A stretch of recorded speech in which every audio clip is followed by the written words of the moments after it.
Melihat struktur bangunan keuangan APBN kemarin ketika diumumkan, maka sekali lagi kita dipertontonkan sepertinya Indonesia belum revolusioner langkah pembiayaannya. Berikutnya, ketika mau memindahkan ibu kota, kita juga melihat pilihan cara pembiayaannya juga masih belum revolusioner, yaitu pihak kedua atau swasta yang kemungkinan akan pakai dana asing, teknologi asing, dan sumber daya asing akan membangun dengan sistem BOT. Lalu pemerintah menyewa sampai beberapa tahun ke depan, baru nanti diambil haknya oleh negara. Negara kira-kira mungkin akan menyewa dengan angka 50-100 triliun setahunnya, atau selama 20 tahun ke depan bisa-bisa hampir 2000 triliun. Anggaran itu akan dicicil melalui APBN. Banyak yang geleng-geleng karena ngeri ngeliat angka yang besar yang menjadi beban APBN tahun-tahun berikutnya. Tapi nggak apa-apa juga sih, itu udah jadi putusan. Jadi kedepannya gimana? Kedepannya kita harus mengingatkan bahwa ada solusi lain yang tanpa menggunakan strategi yang memberatkan APBN. Kenapa? Toh kalau mentok kasihan anak cucu kita, yang nanggung beban hutang tadi anak cucu kita. Kita cuma gaya doang aja kayak membangun. Ujung-ujungnya yang nanggung beban anak cucu kita.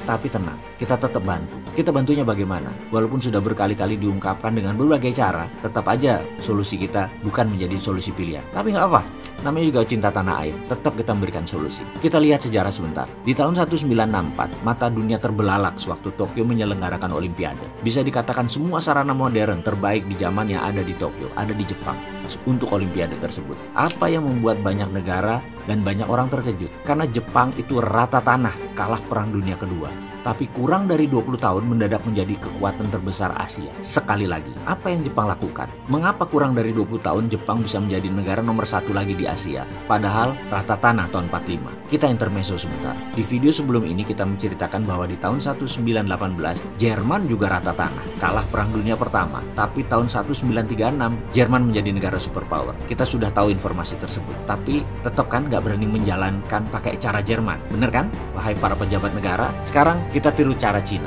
Bukan import barang Cina ya, tiru cara Cina. Tahun 1989, Cina mulai memakai strategi New Economic Model. Dan ketika tahun 2008, Olimpiade Beijing, dunia terbelalak. Karena dalam 20 tahun, Cina mendadak menjadi negara superpower. Sekarang kita balik ke cerita Jepang. Tahun 45 rata tanah, tahun 64 Toto menjadi kekuatan ekonomi, dan puncaknya 30 tahun setelah itu, Jepang tak tertahankan hingga tahun 90-an. Yang kita tahu saat ini adalah Cina yang mulai mengepakkan sayapnya, menyusul Jepang. Tapi sekali lagi, apa yang mereka pakai? Rumusnya udah dikasih tahu sebelumnya. Tapi kita balik tanya lagi. Jerman pakai apa? Cina pakai apa? Jepang pakai apa? Saya ingatkan sekali lagi. Mereka bukan pakai cara yang IMF sarankan. Mereka bukan pakai cara IMF. Pakai apa Jepang itu?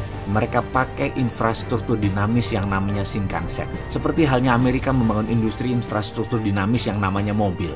Sejak awal abad ke-20, di sekitar tahun 1910-an di masa keemasannya mobil baru diciptakan, yaitu zamannya Ford dan General Motors memenuhi jalanan. Jalanan saat itu masih terbuat tanah dan kerikil. Infrastruktur dinamis Amerika namanya mobil. Bahkan lampu lalu lintas, marka jalan itu belum tercipta. Kemudian di tahun 1950, setelah Perang Dunia Kedua, out of thin air, Amerika mencetak 100 billion dolar di bawah FDR, Franklin Delano Roosevelt, untuk membangun infrastruktur statis yang namanya highway dan rel kereta api untuk membangkitkan ekonomi, karena sudah ada infrastruktur dinamisnya. Jadi membangun itu adalah infrastruktur dinamis dulu, baru infrastruktur statis atau berbarengan. Kembali ke Jepang. Yang Jepang lakukan setelah Perang Dunia Kedua adalah membangun jaringan rel kereta api di seluruh Jepang berbarengan dengan industri kereta api. Kita semua tahu berapa panjang rel kereta api di Jepang itu. Panjangnya adalah 2 kali panjang rel kereta api di seluruh Amerika, atau panjangnya rel kereta api Jepang adalah 10 kali panjangnya rel kereta api di seluruh Prancis. Semua infrastruktur dinamis dan statis Jepang tadi 100% adalah produk buatan anak negeri Jepang. Mesinnya, teknologinya, bahan bakunya, lalu uangnya cetak dari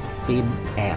Jepang bukan bangun rel kereta api yang isinya barang impor, bukan membangun jalan tol yang mobilnya impor. Demikian juga Amerika, demikian juga Cina. Mereka membangun infrastruktur tersebut, isinya adalah barang lokal mereka, create produk lokal mereka. Kalau kita membangun infrastruktur statis tapi isinya barang impor, artinya kita membangun infrastruktur negara orang. Jangan gitulah ya. Jadi Indonesia tuh niru yang mana? Fisiknya benar membangun, tetapi social cost accountingnya nggak dihitung. Jadi isinya infrastruktur statisnya ya infrastruktur dinamis milik negara orang lain. Bensinnya impor, mobilnya impor, ngangkuti barang impor. Lah ini namanya membangun infrastruktur GBHN negara lain.